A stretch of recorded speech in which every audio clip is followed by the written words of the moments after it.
I had to play this ruthless game to save my sister from our terrible family after being mistreated and kicked out at 17. Since every choice I make now will affect not just my life but also my sister's future, I, a 25F, feel compelled to relate my tale. This time has been planned for years, and now that it has arrived, I need advice to ensure that I don't make a mistake.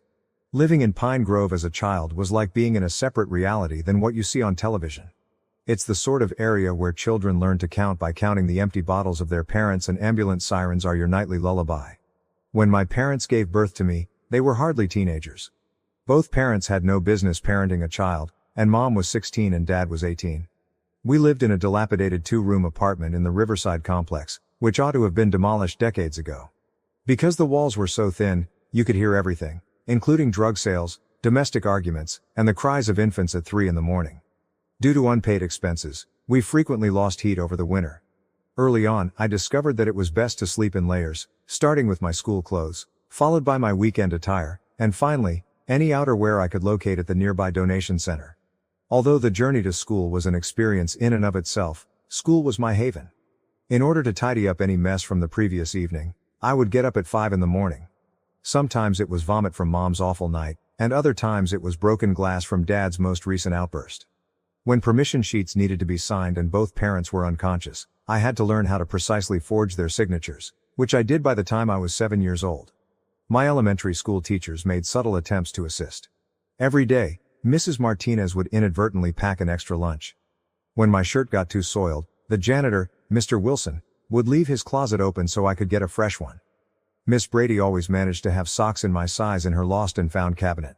In retrospect, I saw that they were all attempting to establish a safety net without drawing notice from my parents or the police. Not all of the other children were nice. They would ridicule my outfits from charity stores or the fact that I would stuff my pockets full of cafeteria food for supper. To be honest though, it was easier to deal with their cruelty than their sympathy.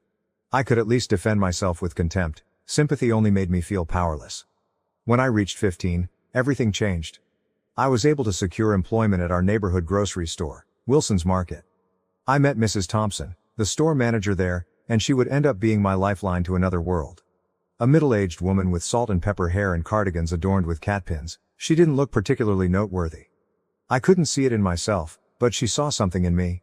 It was difficult during those initial weeks at Wilson's. I was attempting to conceal the injuries from Dad's bad days while juggling work, school, and my personal life. Mrs. Thompson began assigning me to extra shifts whenever she saw the bruises, but she never inquired about them directly. While we worked together, she would teach me about bookkeeping, customer service, and inventory management. More significantly though, she would share with me tales of her time in college, her trips, and a world outside of Pine Grove. She taught me how to build credit, balance a checkbook, and make future plans, things no one else had bothered to explain. "Ashley," she would add, "you have more potential in your little finger than most people have. Never listen to someone who tells you otherwise." I created my first bank account with her help. Neither of my parents had ever had a step, so it was a big step. I meticulously recorded my earnings and spending in a notebook that I concealed beneath a loose floorboard in my room, making sure to preserve every dime I could. Even though it felt like an unattainable ambition at the time, Mrs. Thompson assisted me with starting a tiny college fund. Then the news that would alter everything arrived. Mom was expecting a child once more. Mom wandered into our small kitchen as I was standing there attempting to rescue enough edible portions from a stale loaf of bread to prepare dinner. She was crying this time, but she was high as usual. She said, "I'm pregnant," as if she were making a weather-related remark. "Your father's going to be pissed." My stomach sank with my heart. Asterisk. Not another child in this hell asterisk was all that was on my mind. That evening, I printed out information packets that I knew my parents would never read and used the library computer to explore adoption agencies. Dad warned me to keep my mouth shut and threw a beer bottle at the wall when I attempted to bring up the subject of adoption. It was a difficult pregnancy. I tried desperately to stop Mom from using, but she persisted. I would conceal her narcotics, only to uncover fresh caches. After pouring out the alcohol, I would return home to find fresh bottles. I made an anonymous call to social services, but it was unsuccessful. Pregnant addicts were not unusual in our community. Lily battled withdrawal symptoms for the first 2 weeks after birth in the NICU. Every day after work and school I went to see her, sitting next to her incubator and observing her small body trembling. At that point, I vowed to do whatever it needed to have at least one person on this baby's side. I began working 2 jobs. the Sunrise Diner on the weekends and Wilson's after school on weekdays. I put every dime into my secret account that wasn't used for really necessary expenses. I learned how to stretch my money and make emergency plans from Mrs. Thompson, who also assisted me with budgeting. We both understood it was just her way of helping me buy things for Lily, but she even made a special employee discount for baby stuff. My resolve to get us both out grew along with Lily. I would get up at 4 in the morning to study before school, work until it was time to go, and then come home to look after Lily. 3 hours of sleep and cold coffee became my go-to fuel. In fact, my grades went up. Desperation and resentment are strong motivators. However, secrets cannot be kept in a tiny community, particularly from addicts who are constantly seeking their next hit. My parents became aware that I consistently had money for Lily's necessities, such as clothes, formula, and diapers. They started requesting an increasing amount of my wages. Dad would slur, "Family helps family," obstructing my way to my room. "We need that money for bills." However, I had witnessed far too many of my earlier contributions become small plastic bags and empty bottles. I began lying about my pay, claiming that my hours had been reduced and that business was slow. When Mom arrived at Wilson's during my shift and yelled about unappreciative kids and family devotion, the facade fell apart. Mom was too far gone for Mrs. Thompson's attempts to defuse the situation. She said Mrs. Thompson was taking advantage of me, knocked over displays, and threatened to call the labor board. They phoned the cops. It was embarrassing. Everything came apart that night. When I got home, Dad was waiting for me, itching for a fight and more inebriated than normal. "Your mother says you've been lying about money," he snarled as he swayed in the corridor. "We have bills to pay with that money. I'll repay you if you give it to me." I declined. I stood my ground for the first time in my life. "That money is for Lily," I responded, attempting to maintain a level voice. "I've witnessed the fate of the funds I give you. I'm finished." Chaos ensued. Dad began hurling my belongings onto the front lawn while yelling about unappreciative kids and familial responsibilities. Lily was crying and reaching for me as Mom stood in the doorway. The neighbors hurriedly averted their gazes after peeking through their blinds. It was better to overlook family drama in our area. I was 17 years old when I stood with 2 garbage bags of stuff in our front yard, which was littered with rubbish, and I saw my baby sister cry for me through the window. My dreams are continually plagued by that sight. Fortunately, I was taken in by my friend Jessica's family. Despite their own lack of wealth, they made room in their modest 3-bedroom home on the opposite side of town. Mrs. Rivera, Jessica's mother, assisted me in submitting financial assistance and scholarship applications. Her father used their old station wagon to teach me how to drive. They merely required that I maintain good grades and assist with domestic duties. They never asked for rent. I learned what a true family looked like from living with the Riveras. During their family dinners, there was genuine conversation rather than argumentation. Rather than fighting when intoxicated, they used baked cakes to celebrate birthdays. Yes, they had issues, but rather than burying them in drugs and bottles, they dealt with them together. However, Lily remained enmeshed in upheaval while I was at last finding stability. On occasion, I would spot her at the playground or on her way to school. She was developing too quickly. Her clothing, which were either church donations or hand-me-downs from neighbors, were usually too big or too little. Whenever I could, I would give her money and teach her to conceal it in her stuffed animal so our parents wouldn't notice. Our covert emissary was Mrs. Thompson. When Lily visited the business, she would offer her free treats and update me on her health. Mrs. Thompson would tell me, "She's got your spirit." When we checked in once a week. "She shares your intelligence. She is surviving." It wasn't enough to survive. I wanted Lily to be successful. With newfound vigor, I pushed myself into my studies. My SAT results gave me access to opportunities I never would have imagined. I sobbed for hours after receiving the acceptance letter from State University along with a full scholarship offer. I couldn't just drive back on the weekends because it was 6 hours away, which was probably for the best. The distance would allow me to concentrate on my objective, which was to create a secure existence so that I could finally save Lily. It was a culture shock at college. Being from a wealthy suburb, my roommate didn't understand why I had 3 jobs and a full school load. While I was scrounging money to send home to Lily via Mrs. Thompson, my classmates grumbled about their parents not purchasing them new cars. I minored in business administration while majoring in finance. I felt like I was getting closer to my objective with each class. I gained knowledge about estate planning, taxes, and investing. I began to learn how money actually worked, not just how to get it, but also how to use it to my advantage. I was able to secure an internship at a prominent investing firm during my junior year. For their entry-level jobs, the starting pay was higher than my parents' combined highest earnings during their prime. I put in more effort than everybody else. I arrived early and stayed late. I immediately accepted their offer of a full-time job following graduation. My existence now, 8 years after I was kicked out of my childhood home, would have looked unthinkable to my adolescent self. My home is in a nice neighborhood. I have a good savings account and a steady work with perks. I never have to check my financial balance before making a grocery purchase, and I drive a dependable car. But without Lily, none of it mattered. Now that she is 11, Mrs. Thompson informs me that things have only gotten worse at home.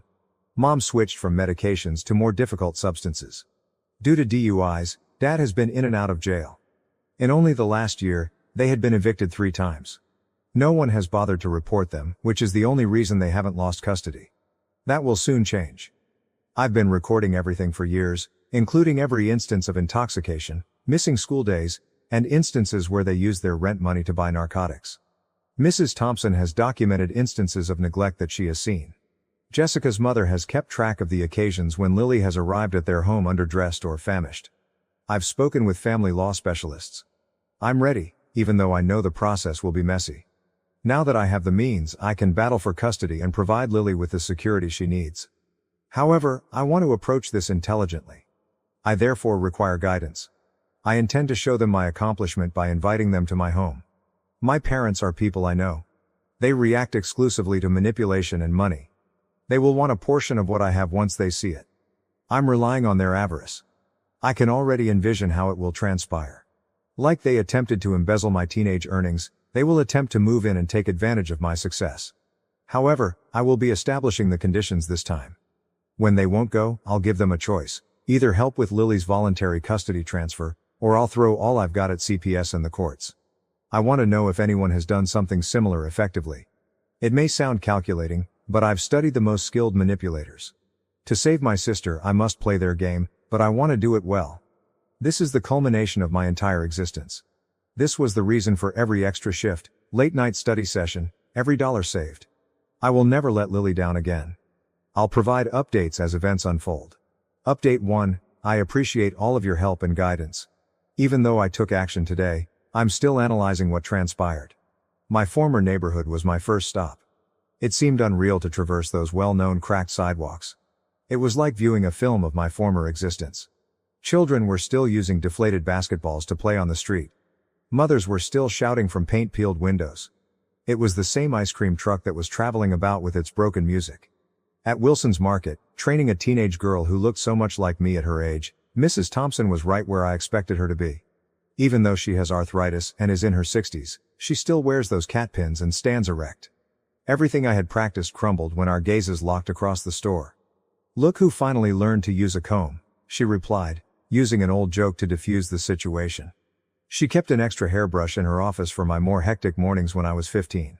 We ended up having a conversation during her lunch break in her office. That old coffee machine, which sounds like a dying automobile engine, is still with her. She told me everything I hadn't heard. Since she turned 11, Lily has worked at Joe's Diner. Off the books, of course. Mrs. Thompson handed her a hollow book, in which she keeps all of her money. It seems that my survival skills, including my previous coping mechanisms for our parents' difficult times, were passed down to my sister. She's smart about it, according to Mrs. Thompson. Smarter than you were, even. Lily has an entire network of locations she can turn to when things become tough at home, and she conceals a prepaid phone in her school locker. The children of the neighbors believe she is simply hosting frequent sleepovers. Mrs. Thompson then produced a hefty envelope made of manila. She stated, "I've been keeping records. Times, dates, and incidents. Each time your parents arrived intoxicated or intoxicated. Each time Lily showed up with strange bruises or hunger. Each time they made an attempt to steal or create a scene. This is what the other store owners have been doing. In the same way that they attempted to protect me, the entire community has been covertly defending my sister. At the convenience shop, Mr. Chin allows her to complete her homework in his back room. Instead of discarding damaged books, Mira Rodriguez from the library saves them for her. Old Joe from the diner even tells the health inspector that she is his niece while slipping her additional food. The most difficult aspect was going to my parents' place. With peeling paint, missing shingles, and a yard full of enigmatic stains, the building appeared to have aged decades in a matter of years. By the steps, a broken tricycle that I had never seen before was rusting. It was like a thunderclap when it knocked. With her hair unkempt and a cigarette hanging down, Mom opened the door. When she first saw the suit, the pearls, and the leather bag, she didn't recognize me. In a matter of seconds, her gaze changed from skeptical to perplexed to astonished. "Get out here, Frank," she muttered. "Holly." At 2 p.m., Dad staggered to the door with a drink in his hand. He had lost more teeth and put on weight. His eyes immediately went to my watch, my backpack, and my car parked in front of the street as the recognition dawned on him more slowly. Like a weird stranger, which I was in many respects, they invited me in. I didn't see any cats, but the house smelled like cat poop. A road of empty bottles led to the couch. Mom began to pick things up frantically, as though it would make up for years of neglect. The start of their conversation was the true shock. They pretended that the past had never occurred, that they had never expelled me, and that they had always encouraged my success. While starting another cigarette, Mom remarked, "We always knew you had it in you. Your father's side is the source of your business acumen." I gave them space to speak while I watched them create an alternate world in which they were happy, encouraging parents. Dad kept bringing up bills, giving away that he was having money problems. Mom continued talking about how families should stay together and how lonely I must be in the big city. Everything else vanished when Lily got home. With her rucksack clasped like a shield, she stood in the doorway and gazed at me as though she were seeing a ghost. Despite growing taller, she is still too skinny and is dressed in clothing that was worn out 3 years ago. "I promised," was my only response. She ran to me, dropping her backpack. As our parents awkwardly stared, presumably trying to figure out how to make the most of this reunion, we held each other. I left shortly after that. I set the hook before I went, but I made up an excuse about a work call. I announced my large 5-bedroom suburban home, invited everyone to come over this weekend, and saw money signs light up their eyes. I gave Lily a burner phone and gave her instructions to keep it hidden in a whisper. I didn't have enough money to go on a major binge, but I did have enough to make sure our parents would be there on Saturday. I looked at Lily in my rearview mirror as I drove off. Holding the concealed phone like a lifeline, she stood on the porch. "Little sister, only a couple more days. We have a few days left before this game is officially over. On Saturday, the second stage begins. The documents have already been prepared by my attorney. If necessary, Mrs. Thompson and half the community are prepared to testify. Let us first examine the extent to which our parents' avarice will lead them along this garden path that I have constructed. If you would like to hear what comes next, please let me know. This weekend is when the real show begins." Update 2. The family visit became something I never would have imagined. A clear demonstration of why I must remove Lily from the house immediately. At 10 a.m., I picked them up in my SUV. Mom had really tried, sporting a dress that I'm fairly certain she stole from Target, with the price tag still partially visible beneath her arm. Dad was dressed in the same rumpled shirt and tie he usually wears to DUI hearings. Lily was dressed in her cleanest possession, her school uniform. It was a weird drive. Dad continued saying that I was just as good with money as he was, while Mom kept remarking on every posh building we passed. Sitting quietly in the back, Lily absorbed everything. Several times, I caught her gaze in the rearview mirror. She knew exactly what was going on. Mom actually let out a gasp as we arrived at my place. Although it is by no means a mansion, it might as well be in comparison to our former neighborhood. Dad immediately glanced at my neighbors' boats and their drives and began figuring out just how much he could borrow. Once we were inside, the real performance began. Mom started organizing her belongings right away. She remarked, "This living room is just perfect for my collection," alluding to the box of broken figurines she had owned since I was a child. Dad was measuring the garage in his mind and discussing how he could turn it into a workshop. I gave them the entire tour and played along. Their eyes became larger and their clues more potent with every room. Mom began discussing the sense of emptiness in the house and the desire for a familial touch. Dad was often talking about his handyman abilities and how he could actually keep up a property like this. Lunchtime was the tipping point. I had placed an order for simple catering, consisting of salads and sandwiches. I had a fancy assortment of wine, and Mom had 3 glasses. That's when she dropped the bomb, she insisted. She stumbled, "You know, we've been considering moving. Even though this neighborhood seems pleasant, you have so many empty rooms." Dad jumped right in. "We may assist with the expenses. Up here, I could make things better. You would no longer need to be by yourself." I was grinning on the inside, but I kept my look neutral. They were doing exactly what I had instructed. I told them I would give it some thought and get back to them the following week. They were almost pitiful in their excitement. When I was able to get Lily alone and showed her my home office while our parents were preoccupied picturing their future life in my living room, it was the most illuminating moment. As soon as the door shut, she started crying. She said, "They sold my bed last week, claimed to be in need of cash for bills, but they simply didn't have to complete. We were both aware of the money's whereabouts." She told me everything, including how she has been taking showers at school after her early morning job in the cafeteria, how they have been renting out a portion of the house to some pals who traffic drugs, and how she hasn't had hot water in months since the bills weren't paid. Downstairs, Mom was growing more inebriated and talking louder. She was definitely searching for more alcohol because I could hear her digging through my kitchen cabinets. While talking on the phone, Dad boasted about his daughter's accomplishments, her large home, and potential investment chances. When I saw Mom attempting to fit my silver candlesticks into her pocketbook, it was the last straw. She said she was merely staring at them when I challenged her. In an attempt to mediate the situation, Dad suggested that I give them a loan, only for the time being. That night, as I drove them home, I overheard Dad's aspirations to make the neighborhood better and Mom's inebriated intentions to redecorate my house. When I dropped them off, Lily gripped my hand and I gave her another burner phone because her previous one had magically vanished after our parents discovered it. I gave my lawyer a call that evening. The documents are prepared. They will discover exactly what sort of family reunion I have been organizing when they eventually call about moving in next week. Along with statements from Mrs. Thompson and the neighbors regarding their continued mistreatment of Lily, I have added all of the information from today to my file, including the attempted theft, the intoxicated behavior, and the disclosures of their present living circumstances. The trap is in place. They believe they are going to move in with me and take advantage of my prosperity. Rather, they will have to decide whether to relinquish custody of Lily or deal with the full weight of CPS and the criminal justice system. Even though I feel bad sometimes for being so calculated, I know I'm doing morally wrong when I see Lily's expression when she told me her bed had been sold. The encounter I've been preparing for years will be the final update. Update 3. Although the emotional toll was greater than I anticipated, the story's conclusion went just as planned. This is how it all transpired. As I had predicted, Mom called on Wednesday. Her talking to authority figures voice was an attempt to sound sober. As he does when he's anxious, Dad was on speakerphone, clearing his throat every few seconds. They, not me, wanted to talk about the possibility of a living arrangement. For a serious family conversation about their future, I invited them over. The bait was immediately taken. Over the phone, I could almost hear them giving each other high fives. On Thursday, they arrived with 2 suitcases an hour early. It would have been funny if it weren't so depressing.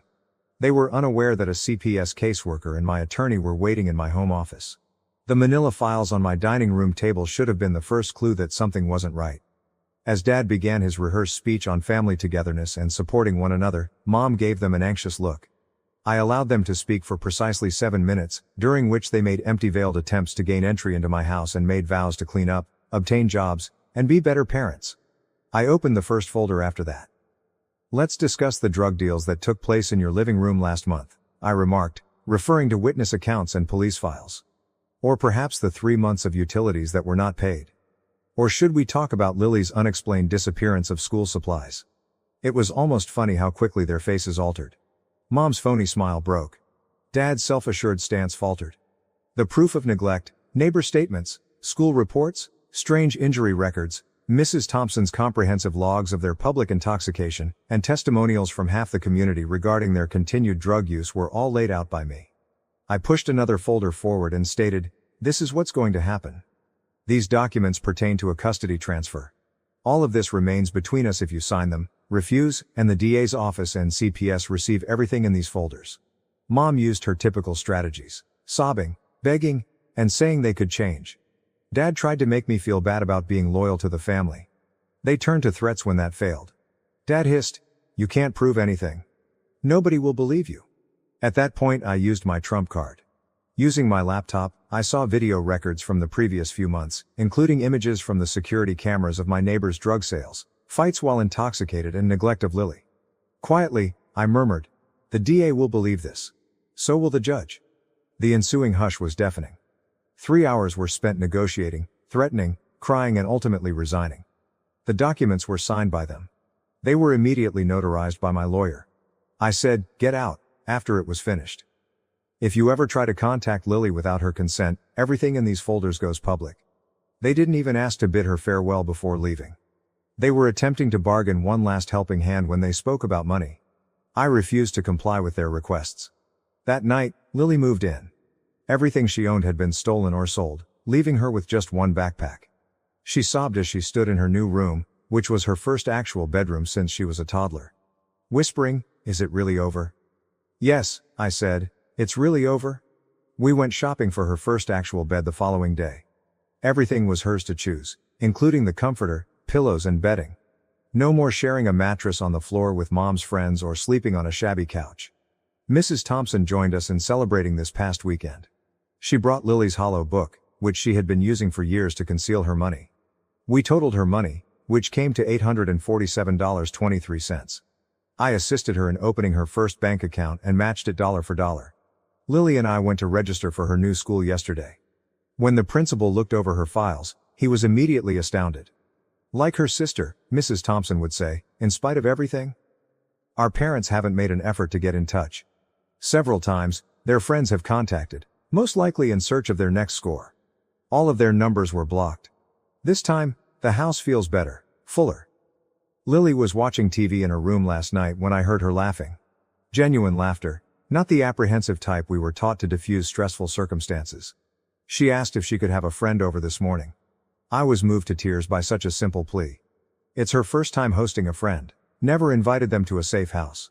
I want to express my gratitude to everyone who helped me get through this.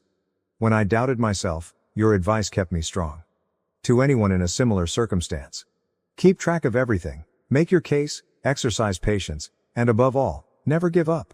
Lily is currently sleeping in her new room, bed and actual house. She no longer has to worry about what she will wake up to for the first time in her life. We made it. Thank you for watching. If you haven't subscribed yet, please do so and hit the notification bell to stay updated with more shocking real-life stories happening around you.